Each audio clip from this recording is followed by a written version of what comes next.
آیت الکرسی ایک لمبی آیت، جیسے آیت البر ایک لمبی آیت تھی، اور اس کو حضور نے فرمایا ہے سیدۃ آیات القرآن، پورے قرآن مجید کی آیات کی سردار ہے یہ آپ۔ اور یہ شرک فی صفات کے ضمن میں یہ شمشیر قاطع ہے، شمشیر برہان۔ اللہ لا الہ الا هو الحی القیوم، یہ وہی ہے قل هو اللہ احد اللہ الصمد الحی، اللہ زندہ ہے، لیکن اس کی زندگی کو اپنی زندگی پر قیاس نہ کر۔ تمہیں خوراک کی احتیاج ہے، اسے کوئی ضرورت نہیں۔ ما اريد منهم من رزق وما اريد ان يطعمون، مجھے کوئی احتیاج نہیں کہ مجھے کوئی رزق پہنچائے، رزق دے، مجھے کھلائے، مجھے کوئی ضرورت نہیں۔ پھر تمہاری حیات نیند، اونگ، تکان، ان تمام کمزوریوں کے ساتھ وہ الحی ہے، اپنی ذات میں خود زندہ ہے، حیات اس کی ذاتی ہے، کسی اور نے عطا نہیں کی ہے۔ ہماری تو مستعار ہے، عمر دراز مانگ کے لائے تھے 4 دن، 2 آرزو میں کٹ گئے، 2 انتظار میں۔ اور القیوم بقیہ پوری کائنات کے لیے وہی ہے، اس کو تھامے ہوئے ہے۔ لا تاخذہ سنۃ ولا نوم، الحی، حیات کامل، کہ اس کو نہ نیند آتی ہے نہ اونگ آتی ہے۔ لہ ما فی السماوات و ما فی الارض، آسمان اور زمین میں جو کچھ ہے اسی کی ملکیت۔ تم کسٹوڈینز ہو، تم امین ہو، ای امانت چند روزہ نسلباس، در حقیقت مالک شے ہر شے خدا، یہاں تک کہ یہ میرا جسم بھی میرے پاس امانت ہے۔ میں کون ہوں؟ میری خودی، میری انا، میری روح جو پوزیس کرتی ہے اس بدن کو، لیکن یہ پوزیشن ملکیت کا نہیں ہے، امانت کا ہے۔ یہ امانت، یہ ہاتھ بھی امانت ہے، میری زبان بھی امانت ہے، میری آنکھیں بھی امانت ہے۔ من ذا الذی یشفع عندہ الا باذنہ، یہ یہاں پر انداز بڑا پرجلال ہے۔ کون ہے وہ جو شفاعت کر سکے اس کے دربار میں مگر اس کے اذن سے؟ کسی کا ذاتی، کسی کا زور، کسی کا اختیار نہیں ہے کہ جس کی بنا پر وہ شفاعت کرے، ہاں اللہ کے اذن سے۔ اور دوسری جگہ پر آتا ہے جس کے لیے وہ چاہے گا اور جس کو اجازت دے گا، جیسے کہ آتا ہے اما یتساءلون میں، یوم یقوم الروح والملائکۃ صفا، اور ان میں سے کوئی بھی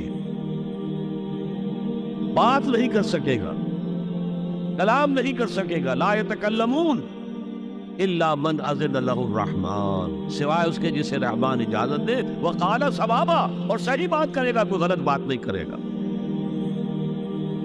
یعلم ما بین ایدیہم وما خلفہم ولا یحیطون بشیء من علمہ الا بما شاء، وہ تو جانتا ہے جو کچھ بھی ان کے سامنے ہے اور ان کے پیچھے ہے، اور یہ کوئی احاطہ نہیں کر سکتا مخلوقات میں سے، اس کے علم میں سے کسی کا بھی، سوائے اس کے جو وہ خود چاہے۔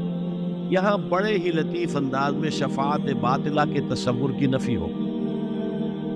دیکھیے، آپ کہیں جا کر کسی مجسٹریٹ سے سفارش کرتے ہیں تو کیا کہتے ہیں؟ اجی یہ فائل کے اوپر جو کچھ ہے آپ اس پر نہ جائیے، یہ گواہیاں وغیرہ جھوٹی ہو گئی ہیں، میں آپ کو بتاتا ہوں اصل بات۔ اللہ کے سامنے کوئی یہ کہہ سکے اے اللہ تیرے علم میں نہیں ہے، میرے علم میں ہے؟ یعلم ما بین ایدیہم وما خلفہم، وہ تو جانتا ہے جو کچھ ان کے سامنے اور جو کچھ ان کے پیچھے ہے۔ ولا یحیطون بشیء من علمہ الا بما شاء، اور ان میں سے کوئی بھی، جیسے کہ میں ابھی بتا چکا ہوں، بریلوی مکتب فکر بھی کہہ رہا ہے کہ اللہ کا دیا ہوا علم ہے، محمد رسول اللہ کا جتنا ہے، لا محدود نہیں ہے، محدود ہے، قدیم نہیں ہے، حادث ہے، تو جتنا اللہ چاہتا ہے، جس کے لیے جتنا چاہتا ہے، لیکن اس کے علم میں سے احاطہ نہیں کر سکتا کوئی مگر جو وہ چاہے۔ وسع کرسیہ السماوات والارض، اس کا اقتدار چھایا ہوا ہے، مستولی ہے، آسمانوں پر بھی اور زمین پر بھی۔ ولا یؤودہ حفظہما، اور اسے عاجز نہیں کر سکتی ان دونوں کی حفاظت۔ قیوم وہی ہے، صمد وہی ہے، لیکن اس سے کوئی تکان طاری نہیں ہوتی، عاجز نہیں۔ یہ اصل میں نفی ہے جو تورات حافظے سے مرتب کی گئی تھی۔ 587 میں نبوکدنضر کا جو حملہ ہوا تھا، اس میں اصل تورات گم ہو گئی، اس وقت سے آج تک وہ اصل تورات ان کے پاس نہیں۔ پیریڈ آف کیپٹیوٹی سے واپس آئے ہیں بیت المقدس میں، سائرس کے لطف و کرم کی وجہ سے، ذوالقرنین کے لطف و کرم کی وجہ سے، پھر یادداشتوں سے لوگوں نے وہ تورات مرتب کی ہے، تو اس میں انسانی فکر شامل ہو گیا۔ لہذا وہاں یہ لکھا ہے اللہ نے 6 دنوں میں آسمان اور زمین پیدا کیے اور 7ویں دن آرام کیا، یعنی کوئی تکان لائق ہو گئی۔